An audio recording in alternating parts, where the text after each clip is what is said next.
বাংলাদেশে আর বাংলাদেশের বাইরে পৃথিবীর বিভিন্ন প্রান্তে যে যেখান থেকে চ্যানেল আই দেখছেন আপনাদের সকলকে সাদর আমন্ত্রণ তৃতীয় মাত্রা দেখবার জন্য। সাম্প্রতিক নানা বিষয় নিয়ে আলোচনার জন্য আমার সঙ্গে স্টুডিওতে রয়েছেন আমার বায়া পাশে আছেন বাংলাদেশ জাতীয়তাবাদী দল বিএনপি দলীয় সাবেক সংসদ সদস্য সদর সাখাওয়াত হোসেন বকুল এবং আমার ডানে রয়েছেন ঢাকা বিশ্ববিদ্যালয়ের গণযোগাযোগ ও সাংবাদিকতা বিভাগের অধ্যাপক ডক্টর এস এম শামীম রাজা। স্বাগত আপনাদের দুজনকে তৃতীয় মাত্রায়। বাংলাদেশে অনেকদিন ধরেই বিশেষ করে জুলাই আগস্টের পরে সংস্কার শব্দটি আবার 2007-08-এর পরে বহুল আলোচিত শব্দ হিসেবে এখন চর্চা হচ্ছে এবং বেশ কিছু সংস্কারের কমিশন করা হচ্ছে। সংস্কার কমিশন অনেকে রিপোর্ট দিয়েছেন, অনেকগুলো কমিশন, এবং একটা জাতীয় ঐকমত্য প্রতিষ্ঠার জন্য জাতীয় ঐকমত্য কমিশন কাজ করছে। রাজনৈতিক দলগুলোর সঙ্গে বেশ কয়েকটি বৈঠক আছে, ইনক্লুড বিএনপি সহ। সো আমি একটু আপনাদের দুজনের কাছ থেকে বুঝতে চাই, আপনারা কী মনে করছেন যে আমরা কখনো কখনো শুনছি দুপক্ষ থেকেই যে আলোচনায় অনেক অগ্রগতি হয়েছে, আবার কখনো কখনো কিছু বিরোধও দেখতে পাচ্ছি, মতভিন্নতাও দেখতে পাচ্ছি, সেটা স্বাভাবিক। বাট জাতীয় ঐকমত্যের পথে আসলে কতটা বাংলাদেশ, সেটাই আমার প্রশ্ন। সৈয়দ সাখাওয়াত হোসেন বকুল। থ্যাংক ইউ ভেরি মাচ দিলুর সাহেব। সংস্কার যুগে যুগে সব কিছুরই সংস্কার হয়, আমাদেরও সংস্কারের প্রয়োজন আছে। আমরা একটা বিশাল আকাঙ্ক্ষাকে সামনে রেখে আমরা 1971 সালে মুক্তিযুদ্ধ করেছিলাম, দেশটাকে স্বাধীন করেছিলাম।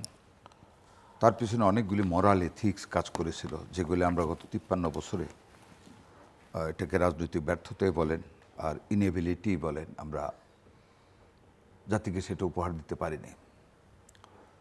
গত 16 বছর ফেসিস্ট শেখ হাসিনার বিরুদ্ধে যে আন্দোলন বিএনপি গড়ে তুলেছিল, জনমনে যে বিক্ষোভ সৃষ্টি করেছিল আওয়ামী লীগের বিরুদ্ধে, তা চূড়ান্ত পর্যায়ে সফলতা লাভ করেছে জুলাই আগস্টের ছাত্র জনতার বৈষম্য বিরোধী ছাত্র আন্দোলনের মাধ্যমে।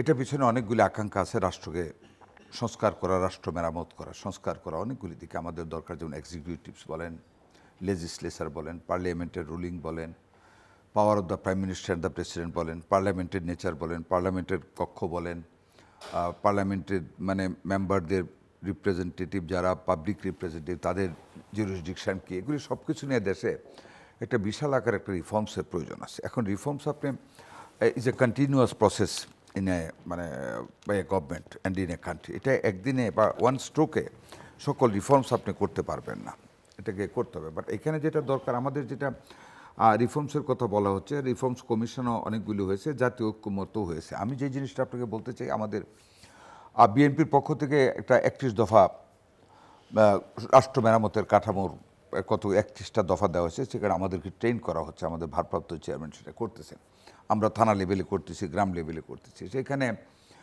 অনেকগুলি রিফর্মসের কথা আছে যেগুলি আসলে খুবই প্রাইজিং, যে আমাদের balance of power in between the president and the prime minister, withdrawal of the 70 clause except 2, 3, 4 points. Then আপনার কন্টিনিউয়াসলি মানে একজন মানুষ দুইবারে বেশি প্রধানমন্ত্রী থাকতে পারবেন না একই ইয়াতে, টানা টানা টানা থাকতে পারবেন না। সেপারেশন অফ মানে judiciary and the legislature, executives, অনেকগুলি মানে রিফর্মসের কথা বলেছে। থটস অ্যাবাউট দ্য ইয়ুথস, ঠিক না, চাকরি বৃদ্ধি, অনেকগুলি রিফর্মসের কথা বলা হয়েছে। এখন ধর কমিশনরা যে রিফর্মসগুলি দিচ্ছে, এগুলো আমাদের অনেকগুলি আমাদের 31 দফায় আছে। 31 দফায় থাকুক বা না থাকুক, জাতীয় কমিশন যে রিফর্মসগুলি বলেছে আপনি দেখেছেন, আমাদের 3য় দফা পর্যন্ত মিটিং হয়েছে। আমাদের সালাউদ্দিন সাহেব ইজ অ্যাটেন্ডিং দ্যাট মিটিং, এবং সেখানে মোর দেন 90% আমাদের দলের পক্ষ থেকে ঐক্যমত পোষণ করা হয়েছে। কিছু এডিশন করা হয়েছে, কিছু দ্বিমত পোষণ করা হয়েছে। এখন কত হলো how you will do this reforms. এখন এই যে নির্বাচনের একটা প্রশ্ন আসতেছে, দেশ তো এইভাবে চলতে পারে না, একটা নির্বাচন হতে হবে দেশে। কারণ আমরা যে আশা নিয়ে 1971 সালে আমরা যুদ্ধ করে দেশটাকে স্বাধীন করেছি, ওইটা থেকে আমরা গত 16টি বছর যাবত আমরা ভোট দিতে পারিনি, আগেও পারিনি অনেক সময়। কাজে আমরা ভোট দিতে চাই, আমরা আমাদের প্রতিনিধিত্বশীল গভর্নমেন্ট সৃষ্টি করতে চাই through establishment of a parliamentary democracy, that is sovereign parliament. সেইখানে আজকে সংস্কারের কথা বলা হচ্ছে। এটা অবভিয়াসলি আমিও সংস্কারের কথা বলি, আমার দলও সংস্কারের কথা বলে। এখন আমার যেটা একটা অবজারভেশন, সেটা হলো এই যে আমরা সবাই বিচ্ছিন্নভাবে সংস্কারের কথা বলতেছি, দেয়ার আর সাম রিফর্মস যেটা আপনাকে উইদাউট সংবিধান, টাচিং দ্য সংবিধান or without sitting the parliament আপনি করতে পারবেন। এটা একটা ভাগ করা উচিত, the reforms which you can do without having a sitting parliament, আর কোনগুলি একটা পার্লামেন্টের মাধ্যমে করতে হবে। এবং ওই যেগুলি উইদাউট পার্লামেন্ট আপনি করতে পারবেন এক্ষুনি এই গভর্নমেন্টকে দেওয়া, ওইগুলি একটু লিস্ট আউট করে the head of the advisory, মানে এই বর্তমান গভর্নমেন্টের কেয়ারটেকার গভর্নমেন্ট বলি বা ইন্টারিম গভর্নমেন্ট, আমি খুব শ্রদ্ধার সাথে ওনার নাম বলবো, আমাদের প্রিয় ডক্টর ইউনূস সাহেব, he should sit with all the political parties with the list of all the মানে রিফর্মস, এবং ভাগ করে যে কোন রিফর্মগুলি উনি এখনই করতে চাচ্ছেন, কোন রিফর্মগুলি করতে সংসদের রেটিফিকেশন এক্ষুনি প্রয়োজন নাই, সেই রিফর্মগুলি এবং নির্বাচনকে নিরপেক্ষ করার জন্য যে রিফর্মগুলি দরকার সেইগুলিকে লিস্ট আউট করে উনি যদি সকল পলিটিক্যাল পার্টিজের সাথে বসেন, সেইখানে উনি যে সাবমিট করতে হবে যে এই রিফর্মগুলি আমি এই করতে চাই এবং এতদিন সময় লাগবে, তখন all political parties shall must they have to make a consensus যে হ্যাঁ we all agree with this reforms এবং এই পিরিয়ডের মধ্যে এগুলি করা, এই পিরিয়ডটা লাগবে। সো তখন ইউনূস সাহেবকে সবাই বলবে যে আপনি তাহলে ওই পিরিয়ডের পর একটা ইলেকশনের ডেট দিয়ে দেন, আমাদেরকে একটা ডেট দেন, ইলেকশনের একটা রোড ম্যাপ দিয়ে দেন। কিন্তু ওইখানে কিন্তু গভর্নমেন্ট যাচ্ছে না, এখানে একটা সন্দেহ হচ্ছে। আবার দেখেন এর পাশাপাশি এখন সংস্কারের সাথে বিঘার একটা কতগুলি ইস্যু আনতেছে, গণপরিষদ এই সংবিধানে হবে না, সংবিধান গণপরিষদ করবে, এগুলি কোত্থেকে পাইছে? এগুলি আমরা মনে করি এখন যে গণপরিষদের কথা বলতেছে, রেফারেন্ডামের কথা বলতেছে। আমি উইদাউট এনি পলিটিক্যাল অ্যাফিলিয়েশন আমি আপনাকে পার্সোনালি আমি আপনাকে বলি, আমার কেন হাঞ্চ হচ্ছে, গন্ধ পাচ্ছি, there is a conspiracy against the democratic establishment of the nation. মুক্তিযুদ্ধের চেতনার বিরুদ্ধে একটা ষড়যন্ত্র হচ্ছে। রেফারেন্ডামের প্রশ্ন এখন কেন আসবে? রেফারেন্ডামের যে পয়েন্টগুলি তারা বলতেছে, আমাদের নির্বাচনে আমাদের আসবে, পার্লামেন্ট করবে। এখানে তো আমাদের যেই 90 সনে যে 3 জোটের যে রূপরেখাটা ছিল, যে একটা সংসদীয় গণতন্ত্র করতে হবে পার্লামেন্টে, প্রেসিডেন্সিয়াল ফর্ম অফ গভর্নমেন্ট থেকে। আপনি নিশ্চয়ই খেয়াল আছে নির্বাচনের পরে প্রেসিডেন্ট শাহাবুদ্দিন কি বলেছিলেন, একটা মেসেজ দিয়েছিলেন আমাদেরকে, বিএনপিকে। I was the member of parliament in that 5th parliament, যে এই পার্লামেন্ট ডেমোক্রেসি নিয়ে যে এমওএটা সাইন হয়েছে, এটা legal values, though it has no legal values but it has a moral values. ওই মরাল শব্দটার উপরে কিন্তু আমাদের পার্লামেন্টে একটা মিটিং হয়েছে ম্যাডামকে নিয়ে, এবং সেখানে আমরা এক বাক্যে ম্যাডামের সেন্টিমেন্ট অনুযায়ী আমরা বলছি পার্লামেন্টের democracy, and we did it. এখন যদি সকল পলিটিক্যাল পার্টি মিলে along with the advisory councils যদি বলা হয় যে এই রিফর্মসগুলি after the formation of the parliament, সংবিধান সংশোধন করে যেভাবে এগুলি করতে হবে, তখন অল পলিটিক্যাল পার্টি যারা সিট করবে এই অ্যাডভাইজারি কমিটিতে, they will sign the MOA, এবং তারা বাধ্য হবে সেটা করতে। It will have some moral values. Otherwise তো এখন তো আগের মতো নয়, আবার আমরা নামবে, জাতি নামবে, ছাত্ররা নামবে, বাপেরা নামবে, মায়েরা নামবে, বোনেরা নামবে, খালারা নামবে, গভর্নমেন্টকে আউট করে দিবে। একটা যখন জাতীয়ভাবে একটা কমিটমেন্ট যখন হবে যে এই রিফর্মসগুলি এখন হবে, এই রিফর্মসগুলি after the formation of the parliament হবে, এটা থেকে সরার রাস্তা বোধহয় বর্তমান এই পলিটিক্যাল পার্টিজ আমাদের কারোই থাকবে না, বিএনপিরও থাকবে না, কারোই থাকবে না। কিন্তু এটা নিয়ে এখন যে রেফারেন্ডামের কথা বলা হচ্ছে, নির্বাচন হবে না,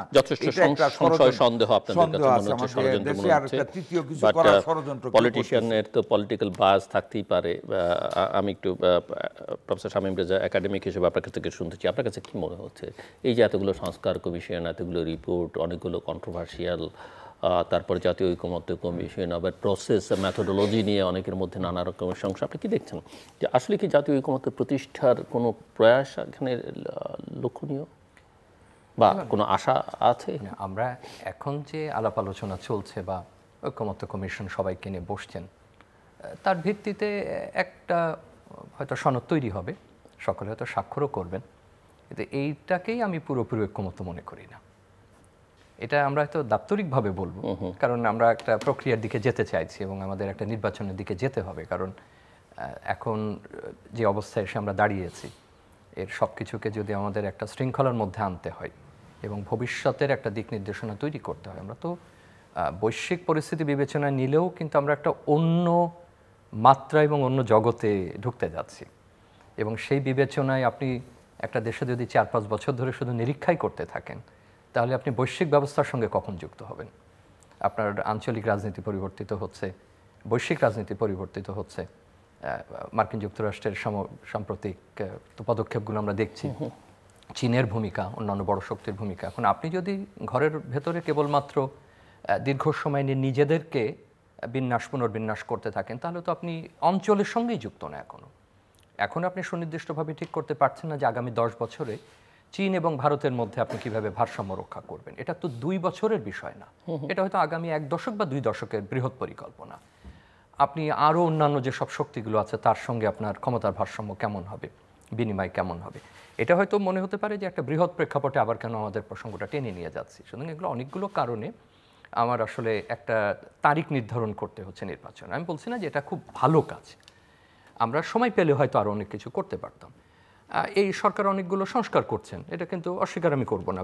ব্যাংকিং সেক্টরে বলেন, অর্থনৈতিক খাতে বিভিন্ন ক্ষেত্রে, এবং যেটার সুফল আমরা কিছুটা পেয়েছি। আপনি যদি খুব সাম্প্রতিক উদাহরণ দেখেন, রোজার সময় যে বাজার নিয়ন্ত্রণ, এটা একটা ভালো উদাহরণ। কিন্তু প্রশ্ন হলো যে সংস্কারগুলো করা হচ্ছে ব্যাংকিং সেক্টরে বা ফাইন্যান্সিয়াল সেক্টরে অন্যান্য ক্ষেত্রে, সেটা কি এইটাই যথেষ্ট কিনা, সেটা আগামী 5 বছর বা 10 বছরে কোথায় গিয়ে দাঁড়াবে, সেটা তো আপনি এই প্রক্রিয়ায় চালাতে পারবেন না। এখন আপনি যে প্রসঙ্গ তুলেছিলেন যে এই যদি আমাদের সীমাবদ্ধতাগুলো হয়, চ্যালেঞ্জগুলো হয়, তাহলে জাতীয় ঐক্যমত্য এবং সংস্কার কোথায় গিয়ে আমরা দাঁড়াচ্ছি। আমার কাছে মনে হচ্ছে যে বড় সংকটটা হচ্ছে বিশ্বাসের সংকট। আমরা কেউ আসলে ট্রাস্টের জায়গাটা তৈরি করিনি পারস্পরিক অনাস্থা না, নিজেদের মধ্যে। যেমন আমরা যদি শুরু করে রাজনৈতিক দলগুলোর প্রসঙ্গ, যে বিএনপি একাধিকবার সরকার গঠনের সুযোগ পেয়েছে, বিরোধী দলে থাকার সুযোগ পেয়েছে, এবং রাষ্ট্রের খুব গুরুত্বপূর্ণ জাংশারে তার উদ্ভব, তার উৎপত্তি এবং তার যে প্রতিষ্ঠাতা, তিনি একটা বিশেষ সময়ে এসে দায়িত্ব গ্রহণ করেছেন, দল গঠন করেছেন। আমি যদি সেই সময় থেকে এখন পর্যন্ত ধরি, তাহলে যতগুলো সুযোগ শুধু বিএনপি পেয়েছে, সেই সুযোগে কি কখনো সে সংস্কারের কথা ভেবেছে? যেমন ধরুন, তার হাতেও সংবিধান ছিল, সংবিধান সে অ্যামেন্ড করেছে, সংশোধন করেছে, সে তো সংস্কারের কথা বলেনি। 90-এর পরে গণমাধ্যমের কিছু এটা সেটা করা প্রয়োজন করেছে, শুধু সংস্কার করেনি। যে দলটি চলে গেল, সেই দল অসংখ্য আইন তৈরি করেছে, আমরা গণমাধ্যমে আছি জেনে গণমাধ্যমের কথা বলি, সংস্কার তো সে করেনি। আবার আপনি প্রত্যেকটা ক্ষেত্রে দেখেন, স্থানীয় সরকার, এই আলোচনা কি নতুন? স্থানীয় সরকারের আলোচনা কেউ তো সংস্কারে যায়নি।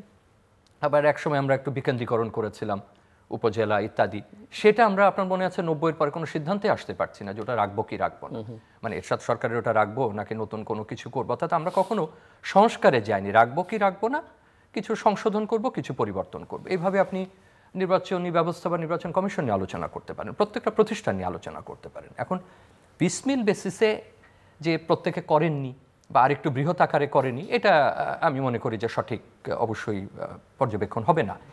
সংস্কার তো কেউ চাননি।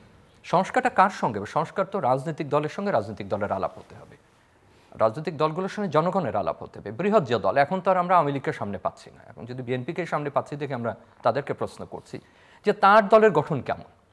সে নিয়মিত তার সভা সমাবেশ করে, তার কনভেনশনগুলো করে, তাদের অভ্যন্তরে সে কবে সর্বশেষ সংস্কার করেছে। যে আমরা যখন এই 5ই আগস্টের ঘটনা ঘটেনি, তখন থেকেই কিন্তু বলতাম যে বিএনপির অনেক সিনিয়র নেতৃবৃন্দ তৈরি হয়েছে, জ্যেষ্ঠতার ভিত্তিতে সে পৃথিবীর অন্যতম গুরুত্বপূর্ণ দল হয়ে উঠেছে।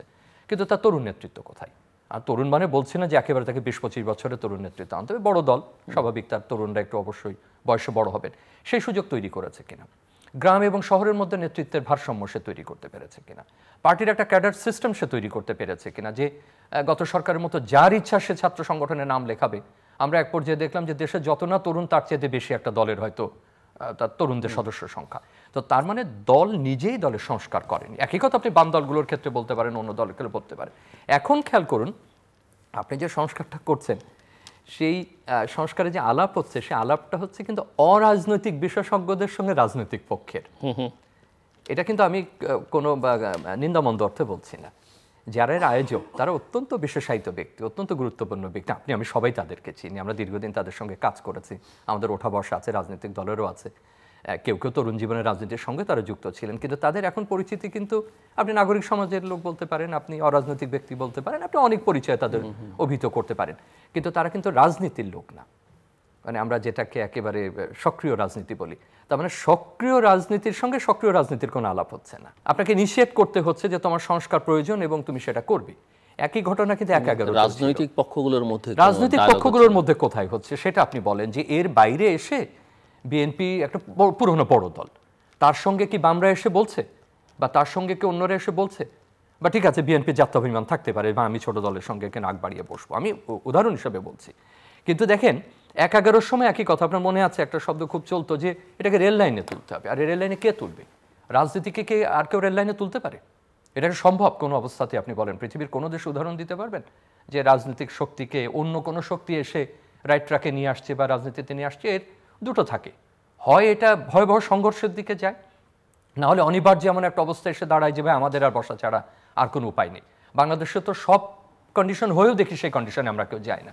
তো প্রথম চ্যালেঞ্জ তো আমি এটা দেখছি যে আমি বিশেষজ্ঞ বা আপনি একজন বিশেষজ্ঞ, আমার সংবিধান সম্বন্ধে অনেক ধরনের তাত্ত্বিক ধারণা থাকতে পারে, অনেক তুলনামূলক প্রস্তাব থাকতে পারে, আমি দেখেছি জেনেছি, সেই প্রস্তাবটা মানে কোন নিরিখে রাজনৈতিক দল গ্রহণ করবে, কোন নিরিখে রাজনৈতিক দল জনগণের কাছে নিয়ে যাবে, এটা কেবল কাগজে স্বাক্ষর করে তো হবে না, এটা তো তাকে সিদ্ধান্ত নিতে হবে।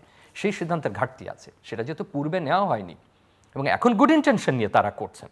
কেউ প্রশ্ন করতে পারবে আমাদেরকে তো আপনারাই ডেকে এনেছেন, আমরা তো এসে করিনি।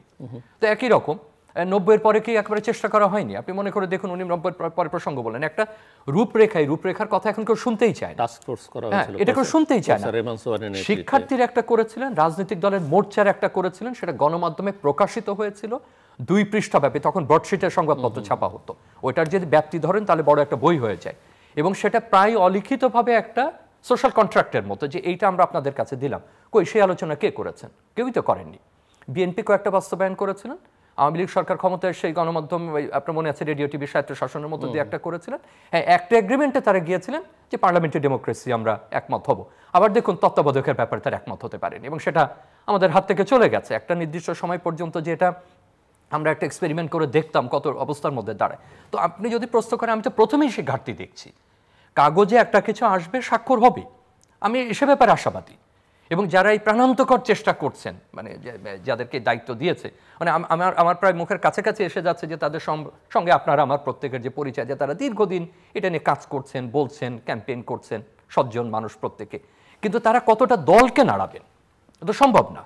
সেই দল তো আবারও ক্ষমতায় যাবার পরে সে ভিন্ন রীতিতে চলে যেতে পারে। আমার মনে হচ্ছে যে রাজনৈতিক দলগুলোর মধ্যে সংস্কার নিয়ে আলোচনা প্রয়োজন। যদি ওনারা বলে থাকেন যে না ঠিক আছে, এটা একটা ধারাবাহিক প্রক্রিয়া, তাহলে ধারাবাহিক প্রক্রিয়া এই সংলাপের সাথে সাথে এটাও শুরু হোক যে আমরা দেখতে চাই যে রাজনৈতিক দলগুলো তাদের মধ্যে আলোচনা শুরু করেছে দ্বিকক্ষের কি করা যাবে, বা আমরা সংখ্যার কি করব, আমরা নারী আসনের কি করব, কোন প্রক্রিয়া নির্বাচিত করব।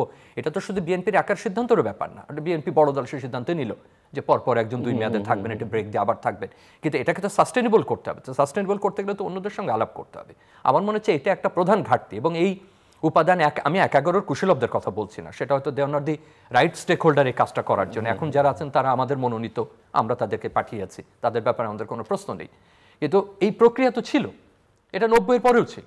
অতএব সংস্কার আমাদের রাজনৈতিক সংস্কৃতির মধ্যে কখন আসেনি, আমরা এটাকে কেবল পরিবর্তন আকারে মনস্তত্ত্বের পরিবর্তন না করলে রাজনৈতিক দলগুলোর মধ্যে আমি কোনো রকম সংলাপ দেখছি না, এবং সবচেয়ে বড় কথা আমি বড় আস্থার ঘাটতি দেখছি। সে আস্থার ঘাটতি দলগুলোর মধ্যে, দলগুলোর সঙ্গে যারা সংলাপ আয়োজন করছেন তাদের মধ্যে কতটুকু আছেন সেটা তো পরিমাপযোগ্য না, কিন্তু কথাবার্তাতে তো সেই প্রবণতাই লক্ষ্য করে যে আমি কবে ওই তারিখটা দেব, কবে আমি ঠিক করব, আপনি কেন বিভিন্ন রকম কথা বলছেন। তার মানে তো একটা এক ধরনের, আমি সমন্বয়হীনতা বলবো না, কারণ কেউ তো কাউকে সমন্বয় করছেন না, কিন্তু দুই পক্ষ আমরা একটা কমন ফুটিংয়ে তো আসতে পারছি না, মানে যারা সরকারে আছেন এবং অন্যান্য। তো এইভাবে আমি চ্যালেঞ্জগুলোকে আগে দেখি, এবং সেই চ্যালেঞ্জের মধ্যে থেকে উনি যেটা বললেন যে সে ব্যাপারে তো নিশ্চিত যে আমাদের সামগ্রিক পরিস্থিতি, বৈশ্বিক পরিস্থিতি, অর্থনৈতিক, এবং আমরা যারা সেটা আমরা এটাকে এমন একটা পর্যায়ে এখন নিয়ে এসেছি, বা এমন একটা পর্যায়ে এসে গেছে যে দিন তারিখ দেওয়ার আবার কোনো বিকল্প নাই। মিস্টার সর্দার সাকাত হোসেন বকুল, আমার মনে হয় প্রশ্ন করবার কিছু নাই, আমরা বলবার জন্য অনেক উপাদান তিনি তৈরি করে দিয়েছেন। ধন্যবাদ আপনাকে। আসলে আমি প্রথমেই একটা পয়েন্টে আসতে চাই, এটা হলো যেটা কেয়ারটেকার গভর্নমেন্টের withdrawal from the election system, যেটা উনি বলেছেন। আমরা সংস্কারের কথা বলি, এখন মনে করেন যে ব্যাংকের বোর্ড অফ ডিরেক্টরের কথা একটু আসছে এখানে।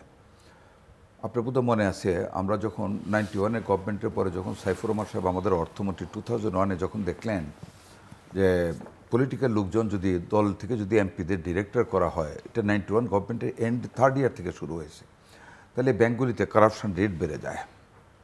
Disbursement of loan without qualitative study, quantitative স্টাডিতে পার্টির লোকজনকে দিয়ে দেওয়া হয়, বা নিশ্চয়ই কোনো দুর্নীতি করে দেওয়া হয়। উনি ডিসকন্টিনিউ করলেন পার্টির লোকদের ব্যাংকে ডিরেক্টর করা। It was a very good step, good reform for the মানে board of directors in the bank, nationalised ব্যাঙ্কগুলিতে। বাট আদৌ কি থেকেছে সিস্টেমটা? আওয়ামী লীগের আমলে এসে দেখেন আপনি কী হারে লুটপাট হয়েছে। আমি নাম বলতে চাই না, একজন মহিলা ডিরেক্টর বেসিক ব্যাংক, কত শত কোটি টাকার মালিক হয়েছে, ব্যাংক লুট করে নিয়ে গেছে সবাই। এইটা কিন্তু একটা রিফর্ম ছিল বিএনপির করা, but it has not been kept. এটাকে কিন্তু উইথড্র করে ফেলা হয়েছে। কেয়ারটেকার গভর্নমেন্ট, এটা তো সংবিধানে ছিল, সেটা সংবিধান থেকে উঠিয়ে দেওয়া হয়েছে। কে উঠিয়েছে? কোর্ট। আমি এই কথাটা এই জন্য আসলাম যে আপনি শুধু সংস্কার দলগুলি করলে কিন্তু হবে না। There must be very good তো সেই বিধান সেই কেয়ারটেকার ব্যবস্থাকে ম্যানিপুলেট করার চেষ্টা করেছে বিএনপি, অভিযুক্ত বিএনপির বিরুদ্ধে আছে ক্ষমতা থাকে আছে। আমি কিন্তু এখানে মানে কোনো এটা দলের নিয়ে প্রশ্ন বিষয়ে আমি তোলবার কথা সুযোগ বলছি তৈরি করে দিয়েছে বিএনপি। কে করেছে বা না করেছে আমি কিন্তু ওটাতে যেতে চাই না। আমার কথা হলো কি হলো এটা কেয়ারটেকার গভর্নমেন্ট, ঠিক আছে বিএনপি যদি ভুল করে থাকে সেটা বিএনপির ভুলটা শুধরে কেয়ারটেকার গভর্নমেন্ট থাকবে, আরও শক্তভাবে করা হবে। বাট এটাকে একেবারে অ্যাবলিশ করে দেওয়া হলো কাকে দিয়া? কোর্টকে দিয়া। এই যে কোর্ট একটা হস্তক্ষেপ এখানে করতে পারলো, কোর্ট কিন্তু সোমোটো করেনি, they had been directed by the power government, এবং সেই পাওয়ারে খায়রুল হক সাহেব এটা করেছেন তার নেত্রীকে খুশি করার জন্য। সেইখানে আমি বলবো কোর্টকে ইন্ডিপেন্ডেন্ট করা, ওইটা সংস্কারও করতে হবে এগুলির সাথে। খালি আমরা রিফর্মস করলে কিন্তু হবে না, অনেক রিফর্মস আমরা এখন করতে পারবো। ব্যাংকের রিফর্মসের কথা উনি বলেছেন, হ্যাঁ অনেক রিফর্মস করা হচ্ছে। এই রিফর্মসগুলো যদি আসলে না থাকে, যারা ডাইরেক্টর তারা যদি লোন নিতে পারে, আবার যদি বলা যায় না নেওয়া অসুবিধা নেই, মিনিস্টার বললেই হবে অর্থমন্ত্রী। কাজে রিফর্মসগুলো হইতে হবে ভেরি মাচ লিগেল বেস দেখে, এবং এমনভাবে করতে হবে যেখানে কেউ হস্তক্ষেপ করতে পারবে না। এগুলির জন্য অনেক অ্যানালাইসিস করে খুব লেজিসলেটিভ সাইডটা দেখে কোর্টকে সাথে নিয়ে কোর্টকে ইন্ডিপেন্ডেন্ট করতে হবে 100%। সংসদের অথরিটি কতটুকু, গভর্নমেন্ট কোন ব্যাপারে হস্তক্ষেপ করতে পারবে, ইচ্ছা করলে ব্যাংকের ডাইরেক্টর আবার করতে পারবে, এগুলিকে বন্ধ করতে হবে। রিয়েল রিফর্ম যদি আপনি মিন করেন, তাহলে যেগুলি এখন করা হবে for the good of the nation, যে রিফর্মসগুলি এখন করা হবে for the economic betterment, for the political betterment, এই রিফর্মগুলি যাতে স্বার্থান্বেষী কোনো সরকার এসে, কোনো রাজনৈতিক দল এসে যাতে শেষ না করে দিতে পারে, যাতে উইথড্র না করতে পারে, যাতে আবার সমাজটাকে ধ্বংসের পথে না নিতে পারে, ওই প্রোটেকশনটাও রিফর্মসের মধ্যে লিগেলি দিতে হবে, যাতে করে নোবডি ক্যান টাচ ইট, এটাও করতে হবে। আচ্ছা, আরেকটা জিনিস আপনাকে যেটা বলছি, সংরক্ষিত নারী আসন সংসদে এখন বিএনপি যেটা বলেছে যে আমরা সংসদে এসে এটা করব, আমি মনে করি that is the correct thing. কারণ এই জিনিসটা এখন বলবে 350, আমরা সংসদে এসে বলবো যে এটা 300 থাকবে, 12 কমাই দিলাম বা 400 করে ফেললাম। কাজে আমি যে জিনিসটা মেন করতে চাই সেটা হলো উই শুড ডু সামথিং, রিফর্মসটা এমনভাবে করা উচিত। এখন একটা গাইডলাইন দেওয়া যায় যে পরবর্তী গভর্নমেন্ট যে আসবে সে 400 করবে। বাট একটা কাজ তো হচ্ছে যে রাজনৈতিক দলগুলোকে বা বিএনপিকে এই কমিটমেন্টের জায়গায় নিয়ে আসার চেষ্টা। হ্যাঁ, কমিটমেন্ট আপনি রক্ষা করবেন কি করবেন না, যখন রক্ষা করবেন না, এখন কমিট করলেন যেটা প্রফেসর শামীম রেজা বললেন, হয়তো স্বাক্ষরও করলেন না, তখন তো ভবিষ্যতে প্রফেসর শামীম রেজা বলতে পারবে যে আপনি স্বাক্ষর করেননি, এই হচ্ছে আপনার চরিত্র। সেটাও তো একটা অবগতি। ওইটা তো আমি আগেই আপনাকে বললাম যে এখন কিন্তু সংস্কারটা করলে যদি কেউ উঠায় দেয়, পরে কিন্তু জাতি বসে থাকবে না, অফ দ্য রেকর্ড বলতেছিলাম। আবার কিন্তু আমরা রাস্তায় নামতে পারবে, আমাদের কিন্তু এখন আর জাতি সে আগের জায়গায় নেই। কাজে এখন করলে যে রক্ষা করবে না, 1991-এ কিন্তু আমরা সংসদীয় গণতন্ত্র করতে হয়েছে। হ্যাঁ, তখন যে না করলেও তো পারতাম, বাট করেছি, এবং ইট ইজ আবার অনেক কিছু করেন, মানে অনেক কিছু হয় না, বাট সবচেয়ে ইম্পর্ট্যান্টটাই হয়েছে যেটা মানে পার্লামেন্টারি ডেমোক্রেসিটা ওটা হয়েছে। কাজে আমি মনে করি যে এটা সংস্কারগুলো যেটা দলীয় সংস্কার, এই সংস্কারের সাথে প্রত্যেকটা রাজনৈতিক দলেও সংস্কারের দরকার আছে। সেটাই তো উনি বলছেন, যেটা শামীম ভাই বললেন, এটারও কিন্তু দরকার আছে। খালি এই জিনিসগুলি সব কিছু করতে হলে যেটা এই যে একটা আবার ফিরে আসে আমি এখানে, জাতীয় ঐক্যমত্যের প্রয়োজন আছে। কিন্তু আদৌকে আমাদের জাতীয় ঐক্যমত্যটা হওয়ার দিকে কোনো লক্ষণ দেখতেছি আমরা? আগের দিন বলতেছে যে আমরা ফেব্রুয়ারির মধ্যে নির্বাচন চাই। আমি কারো সমালোচনার জন্য বলতেছি না, I am just talking about the nature of our political parties and political leaders. আগের দিন যেটা আমি বলতেছি সাখাওয়াত হোসেন বকুল, যে আমরা নির্বাচন মানে ফেব্রুয়ারির মধ্যে আমরা নির্বাচন চাই, তার মানে উই মিন যে বিফোর দ্য রমজান। পরের দিনে দেখলাম দৃশ্যমান বিচার এবং দৃশ্যমান সংস্কার হলে। এখন হোয়াট ইজ দৃশ্যমান, হোয়াট ইজ ভিজিবল মানে বিচার, হোয়াট ইজ ভিজিবল রিফর্মস, এটা তো উনি বলেন না, এটা তো ক্লিয়ার করতে হবে। এইভাবে যদি আমরা বেগ কথা বলে যে, তাহলে তো এইভাবে বেগ বলতে বলতে ইলেকশনের ডেটও আসবে, এই গভর্নমেন্ট চান্স নিয়ে নেবে, ষড়যন্ত্রকারীরা চান্স নেবে। আমি ওয়ারিড অ্যাট ওয়ান প্লেস যে আমরা কিন্তু এখনও কতগুলি বেগ টার্মের উপর আছি, সংস্কার 8 মান্থস পাস্ট, বিচার, আজ পর্যন্ত কি একটা বিচার হয়েছে? বিচার ব্যবস্থা তো প্রথম থেকেই ডিস্টার্ব হয়ে গেছে। ওবায়দুল কাদেরের মতো লোক যে নাকি সবচেয়ে ইনস্টিগেট করেছে স্টুডেন্টদের, তার ছাত্রলীগকে, যে আমাদের ছাত্রলীগই যথেষ্ট আক্রমণ করে, এবং তার বক্তব্যের পর থেকে বৈষম্য বিরোধী ছাত্রদের উপর অমানসিক নির্যাতন শুরু করেছে ছাত্রলীগ ফায়ার আর্মস নিয়ে। পুলিশের পরিবর্তে তারা they started firing over the students participating in the বৈষম্য বিরোধী ছাত্র আন্দোলন। সেই ওবায়দুল কাদের তো 5ই আগস্টের পরে 3 মাস 8 দিনের মতো ডাকাইছিল। টু হোম, উইথ হোম, নিশ্চয়ই আমাদের মানে গভর্নমেন্টের লোকও জানতেন। আপনি 3 মাস 8 দিন স্পেসিফিক কীভাবে বলছেন? He left the country on 9th of November, ওইভাবে হিসাব করে বলছি 1-2 দিন এদিক সেদিক হতে পারে। আচ্ছা, বর্ডারের যে রেকর্ডটা আমরা তখন দেখেছি সেটা হলো 9th November he left the border. ওই হিসাবে বললাম, তো এতদিন সে কোথায় ছিল ওর মতো লোক? কাজে ওইখান থেকে তো বিচার ব্যবস্থা ডিস্টার্ব হয়ে আসতেছে আজ পর্যন্ত। এই যে প্রায় 9 মান্থস রানিং, একটা বিচার তো এখনো হয় নাই, এই ক্রিমিনালগুলি তো আর ধরা পড়ে নাই। আচ্ছা, এরপরে ধরে নিলাম বিচার ব্যবস্থার পিছনে আমরা আছি, কিন্তু দৃশ্যমান বিচার ব্যবস্থা যে বললেন, এখনও তো এই গভর্নমেন্টের কাছে সেই সদিচ্ছা আমরা দেখতেছি না, অ্যাডভাইজারদের কথাবার্তা আমরা বুঝতেছি না। রিফর্মসের ব্যাপারে এখন তো কনক্রিট ওয়েতে দলগুলিকে নিয়ে বসেন নাই। উনি বলেছেন রাজনীতিবিদের বাইরের লোক আছে, okay let us honour that. ওই সুশীল সমাজের মানুষ নাগরিকদের নিয়ে বসুক একটা টেবিল, ওভার দ্য টেবিল, যে আপনি আমাদের দুজন নিয়ে বসছেন, এইভাবে বসে UNICEF should represent the advisory council, যে look, these are the two parts of the reforms. One, I can do now. And the second part, you can do after forming the government, whoever goes in the power. আর আমাকে first পার্টটা করতে আমার 6 মাস, 7 মাস, 8 মাস, whatever the time he needs, he should spell out in the meeting. সেইখানে সকল রাজনৈতিক দলগুলি একটা কনসেনসাসে কিন্তু আসতে হবে ওইখানে, এসে তাদেরকে বলতে হবে okay you take this time. এইটা বলার পরে he should declare the road map for the election. Ultimately কিন্তু নির্বাচনের কোনো অল্টারনেটিভ নাই। একটা নির্বাচিত সরকারের বিকল্প কিন্তু অনির্বাচিত সরকার হতে পারে না। বর্তমান ভূ রাজনৈতিক প্রেক্ষাপটে এবং বৈশ্বিক রাজনৈতিক প্রেক্ষাপটে কিন্তু এইভাবে যদি কন্টিনিউয়াসলি আমাদের একটা অনির্বাচিত গভর্নমেন্ট থাকে, there will be curtailment over the international politics, trade, business, politics, বা আপনার আমাদের রিলেশনশিপ, পলিটিক্যাল রিলেশনশিপ, এভরিথিং কিন্তু আমাদের ডিস্টার্বড হয়ে যাবে, আনইথিক্যাল হয়ে যাবে। প্রফেসর শামীম রেজা, আমরা ইলেকশনটা আমাদেরকে খুব দরকার, সেটার একটা রোড ম্যাপ দেওয়া উচিত, ওইটা দেখে আমরা সামনের দিকে যেতে পারি। এই যে আমাদের ইলেকশনের রোড ম্যাপ, তারিখ নিয়ে আলোচনা হচ্ছে, কিন্তু রাজনৈতিক দলগুলোর মধ্যে দেখছি আমরা যে এক এক দলের এক এক রকমের চাওয়া ইচ্ছে। বিএনপি একরকম বলছে, জামাত আরেক রকম বলছে, নতুন পার্টি এনসিপি আরেক রকম বলছে, এবং সরকারের চারও স্পষ্ট নয়।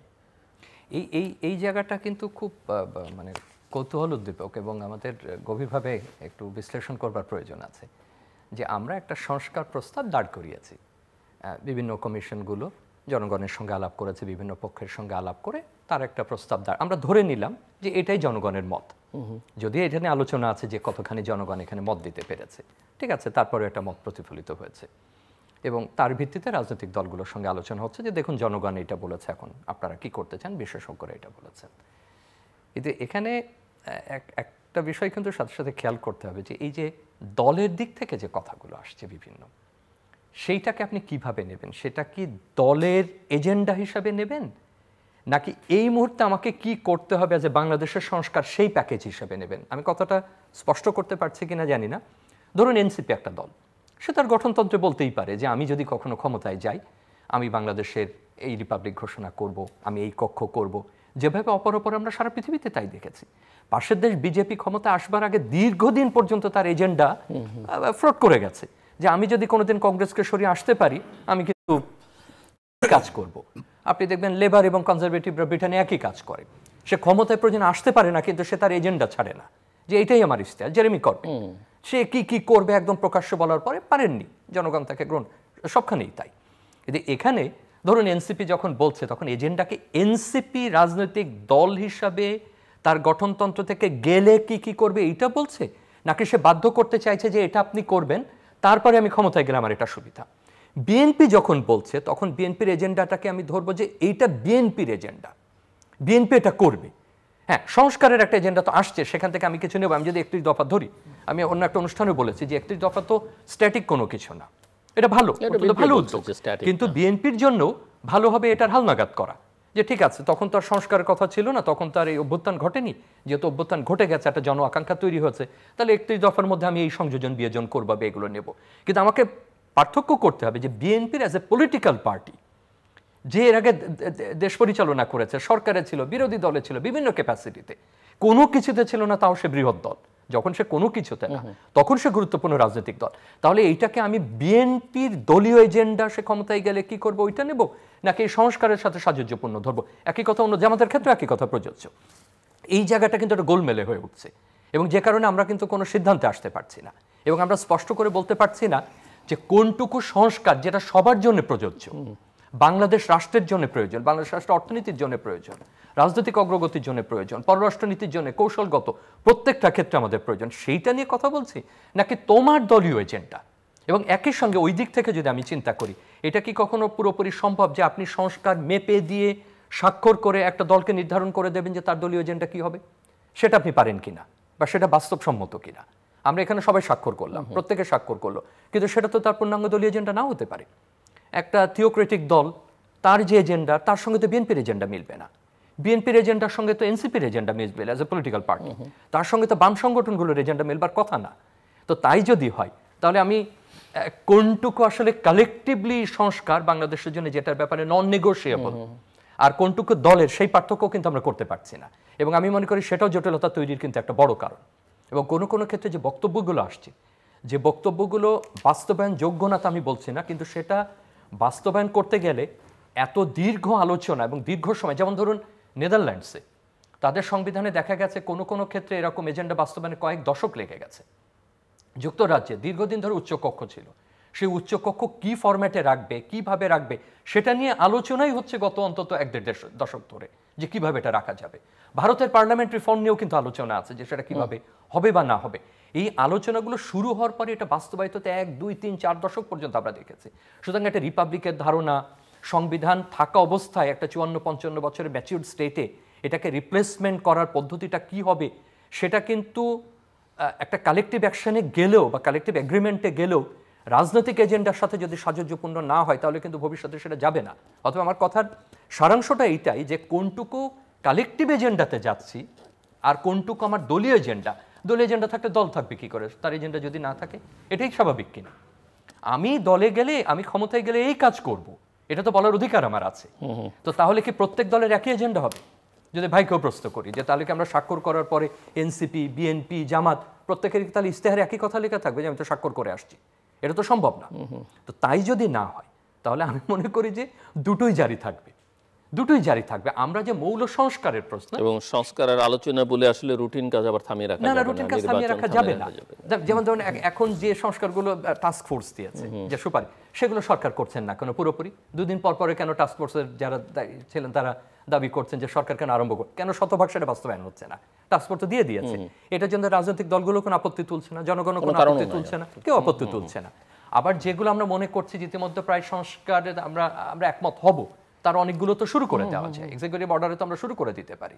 ঠিক আছে, যদি অধ্যাদেশ লাগে, অন্য কিছু লাগে, সেটা পরের বিষয়। সুতরাং আমি মনে করছি যে এটাও কিন্তু একটা বড় আলোচনার জন্ম দেবে, যে আমি এই এজেন্ডাই আমার এজেন্ডা, এই ইশতেহারই কি আমার ইশতেহার, নাকি আমারও নিজস্ব ইশতেহার আছে, এবং আমি চাপিয়ে দেবার আগে কোনো নির্দিষ্ট দলের পক্ষ থেকে এটাই করতে হবে, এটা না করলে আমি কোনোভাবে মানব না, তাহলে তো আমি দলীয় আদর্শ এবং আমার কালেকটিভ গোলের মধ্যে আমি তো কোনো রকম পার্থক্য তৈরি করতে পারছি না। সেটাও আমি মনে করি যে এই নির্বাচনের তারিখ নির্ধারণের ক্ষেত্রে, আমরা একটা নির্দিষ্ট লক্ষ্যে যাওয়ার ক্ষেত্রে আমরা কোনটা শুরু করব, সেটার ক্ষেত্রে আমি মনে করি একটা বড় প্রতিবন্ধকতা, যেটা এটা আমরা কেউ তুলছি না বা বলছি না, কারণ দলগুলো এখন অজনপ্রিয় হতে চায় না। স্বাভাবিক, পুরনো একটা দল বিএনপি জামাত তো চাইবে না নতুন কোনো ইস্যু তুলতে, সে চাইবে যে ঠিক আছে আমাকে ডেকেছে, আমি আলোচনায় যাই। আমি বলছি না যে তাদের নিষ্ঠা নাই বা তাদের আগ্রহ নাই, অবশ্যই তাদের নিষ্ঠা বা আগ্রহ আছে, কিন্তু আমি মনে করি যে আমার দিক থেকে মনে হয় যে এটাও একটা বড় ইস্যু। ধন্যবাদ শামীম রাজা সাহেবকে। আমি একটু ডিফার করবো ওনার সাথে কয়েকটা ব্যাপারে, যেমন দলীয় এজেন্ডা কি রাষ্ট্রীয় রিফর্মসের এজেন্ডা কিনা। এখানে দেখেন, যেমন আমাদের 31 দফা, এখানে সব যে মানে রাষ্ট্রীয় এক্ষুনি রিফর্মস করতে হবে, উই ডিডন্ট মিন দ্যাট। না না, আপনারা মিন করেন তো কোনো কোনো আমি দল বলছে প্রত্যেকটাই যে বলছি, কারণে তিনি বলেছেন। আমি প্রত্যেকের ব্যাপারে বলতেছি কথা। এখন রাষ্ট্রীয় দলগুলির এজেন্ডা থাকবে, যেমন বাম রাজনীতিগুলি একটা সোশ্যালিজম থাকে, কমিউনিজম থাকবে, ফিনান্সিয়াল কতগুলি রিফর্মস থাকবে। এটার সাথে আমাদের যারা রাইট পলিটিক্স করে বা মানে লিবারেল ডেমোক্রেটিক পলিটিক্স করে মিলবে না। সেটা হলো যার যার দলীয় agenda. But the present issues হলো জাতির জন্য যেটা রিফর্মসের যে এজেন্ডাগুলি, সেটার জন্য সকল এই যে কমিশনগুলি কিন্তু রিফর্মসের প্রস্তাব দিয়েছে, সকল রাজনৈতিক দলগুলি রিফর্মসের প্রস্তাব দিয়েছে। That is not political agenda, that is political agenda, party agenda plus for the state. The party যে রিফর্মসগুলি দিয়েছে, of course it is part of agendas of the party, thrown for the state, for reforms for the betterment of the nation. দলের যে রিফর্মসগুলি থাকে ওগুলো কিন্তু betterment for the নেশনই থাকে, সবগুলি থাকে। বাট কিছু যাবে স্টেট পর্যায়ে for unification of the decisions of all the political parties, ঐক্যমতের ভিত্তিতে জাতির জন্য এই রিফর্মসগুলি ঠিক এই মুহূর্তে করা, যাতে করে আমাদের আর ফেসিজমের জন্ম না হয়, যাতে আমাদের আর লুটতরাজ ব্যাঙ্কগুলিতে না হয়, যাতে আমাদের আর মানুষ টাকা বিদেশে পাচার করার স্কোপ না থাকে, যাতে বিচার বিভাগকে আর হস্তক্ষেপ না করা যায়, যাতে আর 70 ক্লজে দ্বারা মানে বন্দি না করা হয় এমপিদেরকে। এগুলি কতগুলি কমন রিফর্মসের বিষয় রয়ে গেছে, যেটার ব্যাপারে প্রত্যেক দলের পক্ষ থেকে এগুলি রিফর্মসের প্রস্তাব দেওয়া হয়েছে, যেটার কারণে আপনি দেখবেন যতগুলি রিফর্মস এসেছে তার মধ্যে আমাদের কিন্তু আমি একজ্যাক্ট ফিগারটা মানে 90% রিফর্মসের সাথে বিএনপি একমত পোষণ করেছে, যেগুলি হ্যাঁ we should do all this thing, যেটা সকল পলিটিক্যাল পার্টিদের এক। নাম্বার টু, কিছুগুলিতে অ্যাড করেছে, আরও অ্যাড করেছে, আরও রিফর্মস হইতে হবে। আর ভেরি ফিউ যে এটা ডিসএগ্রি করেছে, যেগুলি সংবিধানের দরকার রয়েছে বা পার্লামেন্টের প্রয়োজন, এগুলি ডিসএগ্রি করেছে।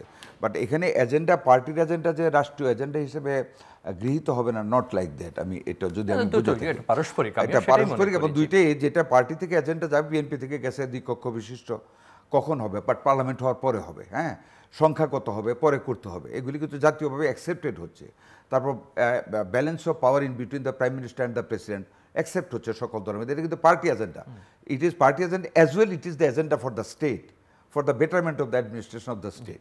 তারপর আপনার দুইবারের বেশি কন্টিনিউয়াসলি একজন প্রাইম মিনিস্টার থাকতে পারবে না, এইগুলি আলোচনা হচ্ছে, বিভিন্নভাবে এগুলি দেওয়া হচ্ছে। অল দ্য পার্টির পক্ষ থেকে যে এজেন্ডাগুলি আসছে এগুলি party agenda, plus all party wants to establish it for the state also, এটা চাচ্ছে। The confusion is war, confusion কিন্তু অনেক জায়গায়। নারী আসনের কথা বলছেন, ইটস ওকে, নারী আসন আমরা বলেছি সংসদ হওয়ার পরে আমরা ওখানে স্থির করব, we can give a Amway যে নারী আসন এত হবে, সব পার্টি মিলে এখন করতে পারে, ডিফার থাকতে পারে। সেখানে সংসদে গেলে যদি আরও পার্লামেন্টের ডিসকাশন হয়, 300 জায়গায় 200 হইতে পারে, পার্লামেন্টে 400 জায়গায় 300 হইতে পারে, যেগুলি কনভারসেশন এগুলি ঠিক করবে। বাট এগুলি party agenda must be regarded as the agenda for the state. এটাতে ডাবল ডিভিশন করার কোনো, আমি উইথ অল রেসপেক্ট টু আমি বলি, এখানে ডিভিশন করার কোনো কিছু থাকবে না সব। আচ্ছা, রেফারেন্ডের যে এখন যেটা আসতেছে রেফারেন্ডাম, ডিফারেন্স ইজ দেয়ার। গণপরিষদ, referendum, why? We have a constitution, it is not a revolutionary government. তারা যে কথাটা বলতেছে গণপরিষদ, যেটা বিপ্লবী সরকার হইতো, if they could not come under the constitutional provision to while taking the oath in the Ganabhaban, Bangabhaban, তারা তো ওথ নিয়েছে এই সংবিধানের অধীনে, সংবিধানটাকে অ্যাগ্রি করেছে। যদি বিপ্লবী সরকার হইতো, গণপরিষদের প্রস্তাব দিয়ে constitution is thrown out, president thrown out. আমরা কিন্তু প্রেসিডেন্টকে বাদ দিতে পারিনি, because there is no constitutional provision to give the impeachment against the president, পারি নাই। আচ্ছা, যদি জোর করে বার করতে, হুড সিলেক্ট দ্য প্রেসিডেন্ট, করার রাইট কিন্তু আমাদের নাই। একমাত্র রিভলিউশনারি বিপ্লবী সরকার যদি এটাকে আখ্যায়িত করতো তখন 5ই আগস্টে, তাহলে তারা করতে পারতো, এটাকে করতে পারেনি। এখন গণপরিষদ করে সংবিধান করবে, ইট ক্যানট বি অ্যাকসেপ্টেড। এটা তার পার্টির, কোনো পার্টি যখন বলে এটা party agenda, but it cannot be the national agenda, এটা প্রফেসর শামীম রেজা সেটাই বলবার চেষ্টা করেছেন। ওইটা কিন্তু হবে না। এখানে একটা জিনিস দেখুন, মানে অনেক ধন্যবাদ যে উনি আমার বক্তব্য সম্প্রসারণ করেছেন। আমার বক্তব্যটা ঠিক ওখানেই, যে যদি আমাদের এই মুহূর্তের অধিকাংশ সংস্কার এজেন্ডা দলীয় এজেন্ডায় প্রতিফলিত হয়, এর থেকে আনন্দের তো আর কোনো কিছু নেই। এটা তো জনগণও চাই, সবাই সেটা চায়, কিন্তু একই সঙ্গে দলকে ডিসএগ্রিমেন্টের জায়গাও কিন্তু দিতে হবে এবং সেটাকে সম্মান করতে হবে। আমার ভীতির জায়গাটা ওখানে, যে একটা দল, একটা বৃহৎ দল, তার সব কিছু তো তার এগ্রিমেন্টে নাও আসতে পারে। আপনার পয়েন্টে আমি আসতেছিলাম, ওইখানে হলো যে এই যে একটা ঐক্যমতের আমরা কমিশন বলতেছি, বাট এখানে কিন্তু অনৈক্যের একটা সুর দেখা যায়। কি ব্যাপারে আসতেছে অনৈক্যটা? গণপরিষদ দিতে হবে, নির্বাচন এখন হবে না, গণপরিষদ দিয়ে সংবিধান পরিবর্তন করে ফেলতে হবে। কি করতে হবে? সংবিধানের প্রিয়াম্বল পরিবর্তন করতে হবে। 71 and 24 shall be on the same parallel line. Here is the conspiracy. যেই জিনিসগুলি একেবারেই অসম্ভব করা, যেই জিনিসগুলি not maintainable and not tenable in the eye of law and as per the clauses of the constitution, and কোনো কোর্টে দাঁড়ালে এই কথাগুলি টিকবে না। There cannot be any referendum at this moment, there cannot be গণপরিষদ নির্বাচন অ্যাট দিস মোমেন্ট। দ্য প্রিয়াম্বলে আমরা যারা মুক্তিযুদ্ধ করছি, উই ক্যানট অ্যাগ্রি। মুক্তিযুদ্ধ করে আমরা একটা দেশকে স্বাধীন করেছি, we have earned a new flag. আমরা বিশ্ব দরবারে নিজেদেরকে আমরা মানে পরিচয় করেছি, একটা দেশ, একটা ডেফিনিট টেরিটরিকে সবরিন করেছি আমরা। We have earned our separate army, earned our separate currency, earned our parliament, earned our dignity as a nation. সেইখানে এটা আই রেসপেক্ট দিস বৈষম্য বিরোধী আন্দোলন যারা করেছে, যারা আত্মাহুতি করেছে, প্রত্যেককে আমি শ্রদ্ধা করি, শ্রদ্ধার সাথে স্মরণ করি। যতদিন বাঁচবো করবো, তাদেরকে স্মরণ করবো, শ্রদ্ধা করবো। But it cannot be tantamount to the fight of 1971। 71 is 71। আমরা একটা দেশ পেয়েছি, যেটার কারণে আজকে আমাদের বাংলার সন্তানেরা আর্মি চিফ হচ্ছে, চিফ জাস্টিস হচ্ছে, আমাদের ছেলেপেলেরা সেই বিজ্ঞানী হয়ে বড় বড় জায়গায় চলে যাচ্ছে, বিশ্ববিদ্যালয়গুলিতে আপনারা অবাধে বিচরণ করতে পারতেছেন, আমরা কথা বলতে পারতেছি। We are not under that sovereignty before 1971। একটা দেশ পাওয়া আর একটা সরকার বিতরণ করা কি এক জিনিস হতে পারে? সেখানে প্রিয়াম্বলে হাত দেওয়া এগুলি একটা অনৈক্যের সুর সৃষ্টি করতেছে। ওইখানে আমি ব্যক্তিগতভাবে I find a conspiracy, I Hans A conspiracy, যে এই দেশের গণতন্ত্রকে ধ্বংস করার জন্য কোনো একটা গ্রুপ ওই ফেসিবাদের হয়ে নতুন ষড়যন্ত্রে পা দিয়ে আবার তাদেরকে কামব্যাক করানোর একটা ষড়যন্ত্র করতেছে, অথবা বাংলাদেশে একটা তৃতীয় কোনো ষড়যন্ত্রের কাছে, বিশ্বের কাছে হেয় করে আমাদের দেশের সার্বভৌমত্বকে খাটো করার জন্য কোনো ষড়যন্ত্র হচ্ছে কিনা এই ব্যাপারে যারা এই দেশের লাভার অফ দিস নেশন, আমাদেরকে খেয়াল রাখতে হবে। ওভার অ্যান্ড এবাভ পলিটিক্যাল পার্টিগুলির উপরে উঠে নিজস্ব ধ্যান ধারণা থেকে দেশের প্রতি খেয়াল রাখতে হবে, দেশের প্রতি মমত্ব বোধ থেকে চিন্তা করতে হবে আদৌ কি এগুলি সঠিক বলতেছে নাকি it is a conspiracy against the existence of this country.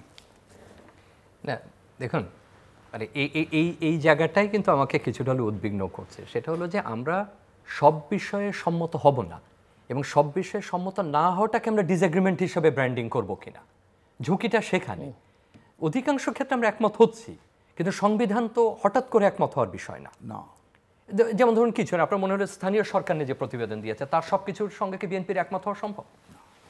বা আমি তো নাগরিক হিসেবে সবকিছুর সঙ্গে সবকিছুর সঙ্গে আপনি একমত না হলে যদি ইলেকশন না দেওয়া হয়, এইটা আমি বলছি যে তার মানে সেই অসম্মত হওয়াটাকে যদি ডিসএগ্রিমেন্ট হিসেবে ধরা হয়, যে আমি একটা কনসেনসাসে পৌঁছাতে পারছি না, সেটা কিন্তু আমাদের সেটা আমাদের জন্য একটা জটিল আকার ধারণ করবে।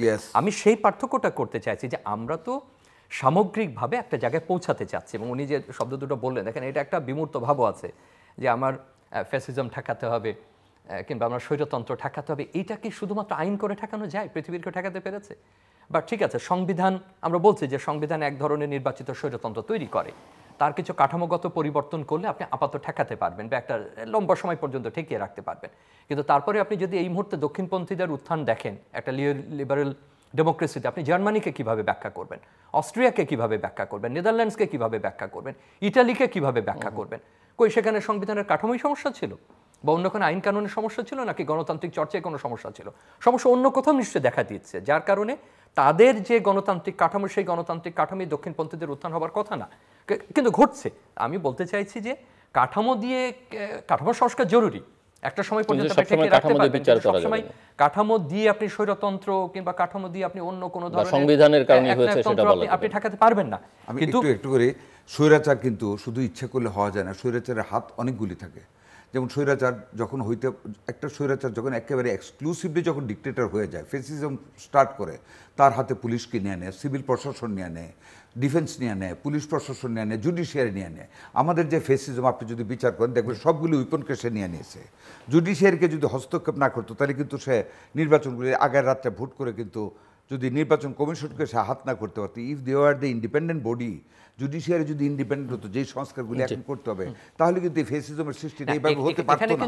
এখানে কিন্তু দেখেন, একই সঙ্গে এটাও বলি যে এই কাজগুলো করার জন্য বিগত সরকারের কিন্তু কোনো অ্যামেন্ডমেন্ট করতে হয়নি। মানে তার কর্তৃত্ব বলে, আপনি খেয়াল করুন যখন জনপ্রশাসনে বা যদি আমলাতন্ত্রে আপনি বলি যে যেভাবে পদায়ন বা পদোন্নতি কিংবা দলীয় তাকে কোনো সংশোধনীতে যেতে হয়নি। পুলিশ বাহিনীর উপর যে প্রভাব বিস্তার করা রাজনীতি, তার জন্য তাকে কোনো সংশোধনীতে যেতে হয়নি। পুলিশের কমিশন নাই, ইন্ডিপেন্ডেন্ট কিন্তু ওই জায়গাতে করতে হবে না। আমি ওই কাঠামোতে আসছি, ব্যর্থতা কার? ব্যর্থতা আপনার, ব্যর্থতা আমার, ব্যর্থতা রাজনৈতিক দলের, ব্যর্থতা প্রত্যেকে।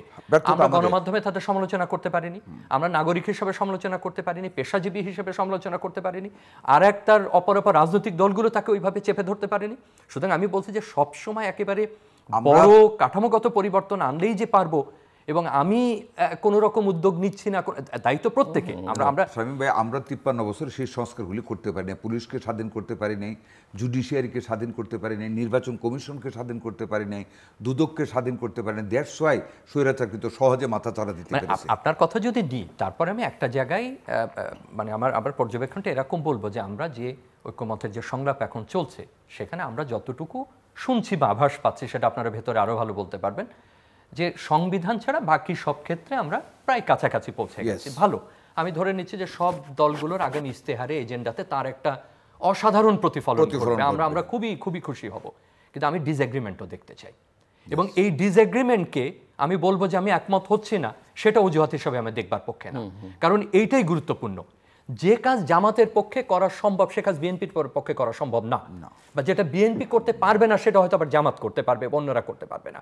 সেই ডাইভার্সিটি যদি না থাকে রাজনৈতিক দলগুলো, তাহলে বাংলাদেশে আবার কিসের গণতান্ত্রিক দল হবে? তাহলে কি বাংলাদেশ একরকম দল হবে? যে এই সব কিছু আমরা স্বাক্ষর করবার পরে একটাই দল থাকবে, মানে বিএনপিরও যা বই থাকবে, জামাত ইসলামেরও তাই বই থাকবে, এনসিপিরও তাই বই এটা তো থাকবে, হয় না। আমাকে নতুন কোনো বই পড়তে হবে না। independent মত সেই আছে। জায়গাটা আমাদের স্পষ্ট করতে হবে যে ডিসএগ্রিমেন্টের জায়গা থাকাটাই স্বাভাবিক। ডিসএগ্রিমেন্টই হচ্ছে আমাকে সংস্কারের একটা নতুন আলোচনার দিকে নিয়ে যাবে। সেটা সংবিধানের ক্ষেত্রে হতে পারে, সংবিধানের যে মেটিকুলাস ডিটেইলসগুলো আমরা আলাপ করছি, কিন্তু সম্ভবত আমরা স্পষ্ট করতে পারছি না বা জোর গলায় রাজনৈতিক দলগুলো বলতে পারছে না যে আমার ডিসএগ্রিমেন্ট মানে এই না যে আমি চার্টারে সাইন করব না বা স্বাক্ষর করব না বা কিংবা আমি নির্বাচনের দিকে যাব না। তো সেই স্টেজটাই আসে নাই, সে কিন্তু একাত্রে বসাইতে পারতেছে না সবাই। না, এখন সেই কন্টিনিউশনটা তো লম্বা হইতে হবে, আধা ঘন্টার মিটিংয়ে সেটা হবে না। তো সেটাকে গভর্নমেন্টকে এগিয়ে আসতে হবে। They should come ahead to sit with all the political parties for a longer period. তাহলে বকুল ভাই, তাহলে কিন্তু একটা জনপ্রিয়তা লাভ করবার কিংবা একটা লোকরঞ্জনবাদেরও কিন্তু একটা ঝুঁকি থাকে যে আমি আর অপ্রিয় হব কেন। এখন যেহেতু তাড়াতাড়ি চার্টারটা স্বাক্ষর করা দরকার, অথবা আমি গতকাল যেটা বলেছিলাম, আমি ধরুন 3 দিন পরে বললাম যে ঠিক আছে আমি কিছুটা আমার অবস্থান থেকে সরে আসছি, সেই সম্ভাবনা তো তাহলে থেকে যায় যে আমি এখন আর কোনো ঝুঁকির মধ্যে যেতে চাইবো না, অজনপ্রিয় হতে চাইবো না, নির্বাচনের তারিখ নিয়ে আমি আর প্রলম্বিত অবস্থার মধ্যে যাব না, আমি মোটামুটি মেনে নিই। তাহলে তো পরবর্তীতে আর সংস্কার বাস্তবায়ন হবে না, আমি দীর্ঘমেয়াদে এটা করবো না, আমি এখন অজনপ্রিয় হতে চাইবো। সংস্কার তো একটা এমওএ সাইন হবে, সেটা যেগুলি এখন করার এগুলি গভর্নমেন্ট করে ফেলবে।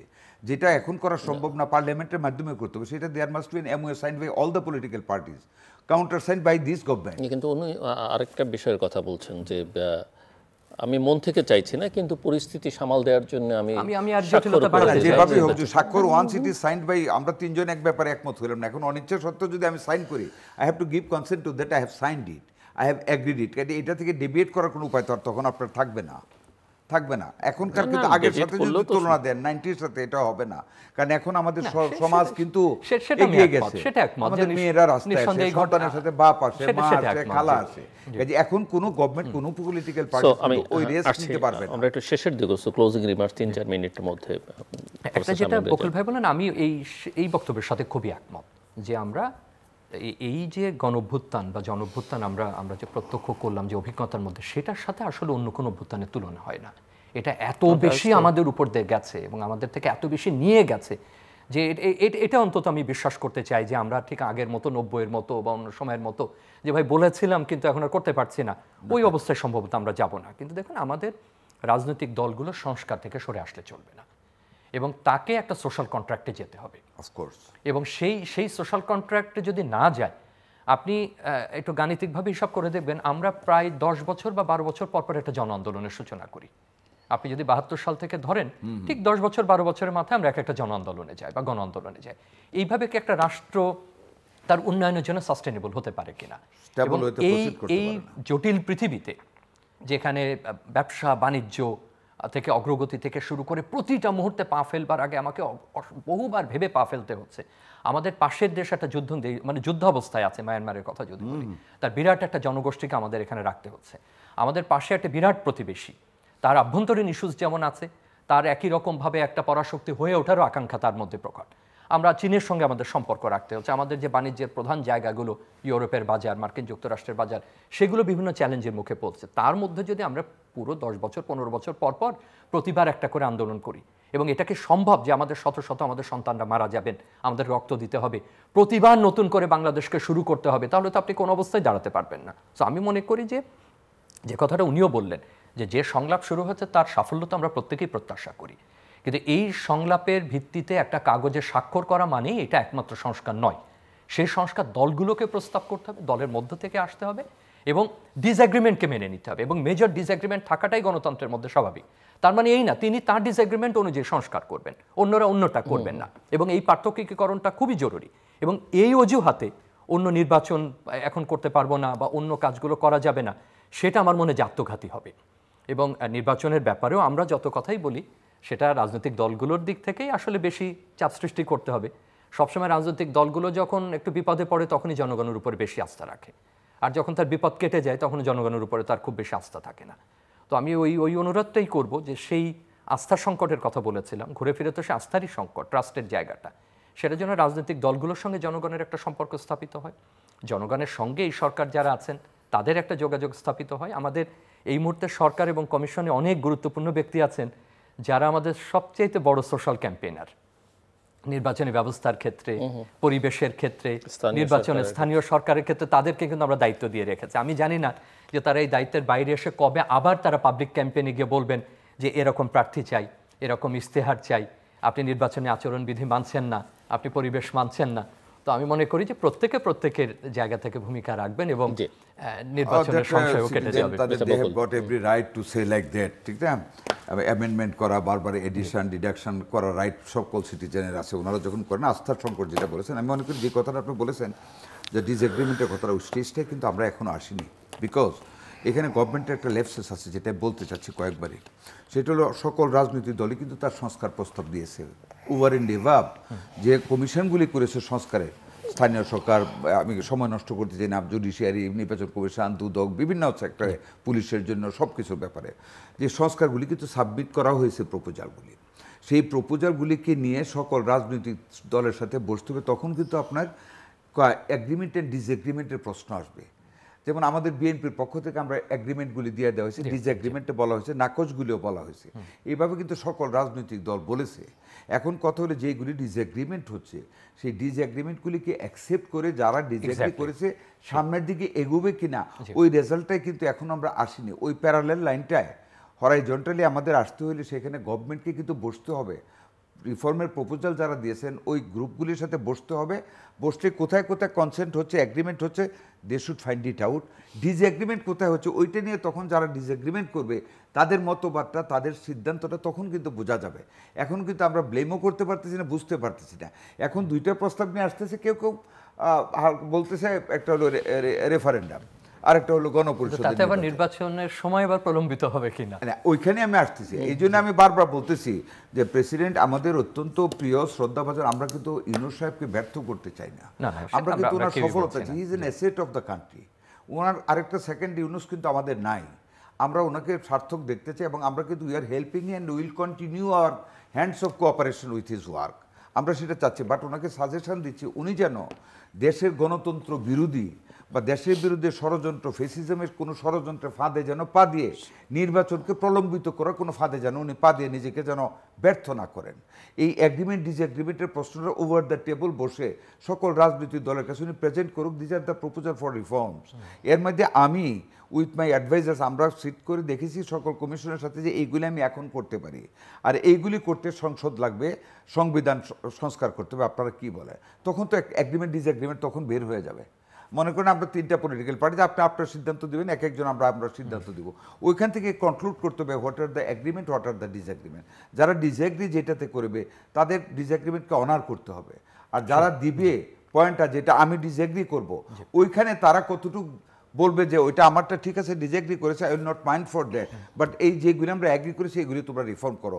ডিসএগ্রিমেন্টের ব্যাপার আমরা ক্ষমতা গেলে will think over the matter again with all the political party. সেখানে আমার মনে হয় না এটা এরকম কেউ করবে। যদি কেউ ডিসএগ্রিমেন্ট নিয়ে যে আমাকে এই কাপটা না দিলে আমি এটা মানবো না, এটা করেই যদি উঠে চলে যায়, তাহলে ভাবতে হবে it is the conspiracy against the democracy, it is the conspiracy against the sentiment of freedom fighting in 1970। ওইখানে আমার প্রশ্ন এবং আমার হান্স যে দেশে একটা ষড়যন্ত্র চলতেছে ফেসিবাদের পক্ষ থেকে, বিদেশি এবং দেশি ষড়যন্ত্র মিলে একটা আধিপত্যবাদ যারা বিস্তার করতে চায় আমাদের দেশে, তাদের পক্ষ থেকে একটা ষড়যন্ত্র করা হচ্ছে two make A turbulent situation in the nation, two make A hostile situation in the nation, যাতে করে হস্তক্ষেপ করে আমাদের জাতিটাকে আরও পিছিয়ে দেওয়া যায়, আমাদের ট্রেডকে পিছিয়ে দেওয়া যায়, আমাদের ফরেন রিলেশনকে পিছিয়ে দেওয়া যায়, আমাদের ইন্টারন্যাশনাল রিলেশনশিপকে ধ্বংস করা যায়। এরকম একটা ষড়যন্ত্র হতেও পারে আমাদের দেশের ব্যাপারে। ওই ব্যাপারে আমাদের সজাগ থাকতে হবে। সোশ্যাল মিডিয়াকে সজাগ থাকতে হবে, বুদ্ধিজীবীদের সজাগ থাকতে হবে, আপনাদের সজাগ থাকতে হবে, আমার রেসপেক্টেড জার্নালিস্টদের এবং আমাদের পলিটিশিয়ান। ধন্যবাদ। দর্শক, অনুষ্ঠানের শেষ প্রান্তে আমরা সামাজিক যোগাযোগ মাধ্যম ফেসবুক, এক্স এবং ইউটিউবে তৃতীয় মাত্রা লাইভ স্ট্রিম হচ্ছে, আপনারা দেখতে পারেন। টেলিভিশনের পর্দায় দেখতে না পারলে যে কোনো সময় যে কোনো স্থান থেকে ইউটিউবে তৃতীয় মাত্রা চ্যানেলটি সাবস্ক্রাইব করেই পর্ব বা পুরনো পর্বগুলো আপনারা দেখতে পারেন। প্রফেসর শামীম রেজা এবং বিশেষজ্ঞ সাখাওয়াত হোসেন বকুল, অসংখ্য ধন্যবাদ আলোচনা সেবার জন্য। দর্শক, আমার দুই অতিথি, একজন রাজনীতিক, একজন একাডেমিশিয়ান, কথা বলছিলেন দেশের সর্বশেষ এবং সাম্প্রতিক পরিস্থিতি নিয়ে। দুজনই নির্বাচনের একটা রোড ম্যাপ চান এবং দেশ যে খুব একটা ভালো চলছে সেটা আমার অন্তত দুজনের কথা শুনে মনে হয়নি। তবে নানা রকমের প্রশ্ন তুলেছেন প্রফেসর শামীম রেজা, বিশেষ করে রাজনৈতিক দলগুলোর অভ্যন্তরের সংস্কারের প্রসঙ্গ এবং সংস্কার বাদ দিয়ে কিছু করা যাবে না, একই সঙ্গে এক ধরনের সোশ্যাল কন্ট্রাক্টে যাবার জন্যে বা তার প্রয়োজনীয়তার কথা তিনি উল্লেখ করেছেন। আস্থার একটা ঘাটতি, সেটা বিভিন্ন রাজনৈতিক দলের মধ্যে, জনগণের সঙ্গে রাজনৈতিক দলগুলোর এবং সরকারের যারা আছে তাদের পারস্পরিক আস্থারও একটা বড় ঘাটতির প্রসঙ্গ তিনি আলোচনার মধ্যে নিয়ে এসেছেন। মিস্টার সরদার সাখাওয়াত হোসেন বকুল ইতিমধ্যেই এই যে রেফারেন্ডামের প্রশ্ন, গণপরিষদের প্রশ্ন, সেগুলো তাদের মধ্যে নানা সংশয় তৈরি করছে সে কথা স্মরণ করিয়ে দিয়েছেন। তবে সংস্কার একটা কন্টিনিউয়াস প্রসেস এবং সবসময় সেটা দরকার, এবং তার জন্য যে মনস্তত্ত্ব সেই সবার আগে আসলে দরকার আমাদের রাজনৈতিক দলগুলো, রাজনৈতিক নেতৃত্বের এবং যারা পলিসি মেকিংয়ের সঙ্গে যুক্ত আছেন এবং সামগ্রিকভাবে নাগরিকদের মধ্যে মনস্তত্ত্বের একটা বড় পরিবর্তন। সেই সব বিবেচনা থেকে যে ধারাটা সূত্রপাত হয়েছে 5ই অগাস্ট থেকে, সেই ধারাটা অব্যাহত রাখতে হবে এবং চাইলেই এখন যার খুশি মর্জি মতো না ভবিষ্যতে বিএনপি ক্ষমতায় এসে কিছু করতে পারবে বা অন্য দল এসে, না প্রফেসর মোহাম্মদ ইউনূস তিনি যত বড় বিশ্বখ্যাত ব্যক্তিত্বই হন না কেন নিজের মর্জি মতো কিছু করবার সুযোগ বাংলাদেশে এখন আর আছে বলে মনে হয় না। পৃথিবী অনেক এগিয়েছে, বাংলাদেশে এগিয়েছে, বাংলাদেশের তরুণ প্রজন্ম তো বটেই, এমনকি বয়োবৃদ্ধরাও এখন অনেক বেশি সজাগ এবং সতর্ক। কাজে এই জায়গায় সবচেয়ে ভালো উপায় হচ্ছে একটা রোডম্যাপ, একটা ভালো নির্বাচনের আয়োজন করা, সংস্কারের বিষয়ে কিছু ঐকমত্য প্রতিষ্ঠা করা এবং সেখানে একটা চার্টার তৈরি করা। কিন্তু এই চার্টার করা মানেই সব হয়ে গেল শেষ, সেটা মনে করবার কোনো কারণ নেই। এটা একটা ধারাবাহিক প্রক্রিয়া এবং এই ধারাবাহিকতার মধ্যেই আসলে আমাদেরকে থাকতে হবে এবং এখানে প্রতিটা দলকে নিজেদের ক্রিয়াকর্ম, বিশ্বাস, জনগণের আস্থা অর্জনের জন্য সামনের দিকে এগিয়ে যেতে হবে এবং নিজেদেরকে শক্তিশালী করতে হবে। সাধারণভাবে প্রতিষ্ঠানগুলোকে শক্তিশালী করবার দিকে মনোযোগ দিতে হবে এবং এর কোনো বিকল্প আমাদের সামনে নেই। আমাদের সঙ্গে থাকবার জন্য অসংখ্য ধন্যবাদ। আপনাদের সবার জন্য শুভ।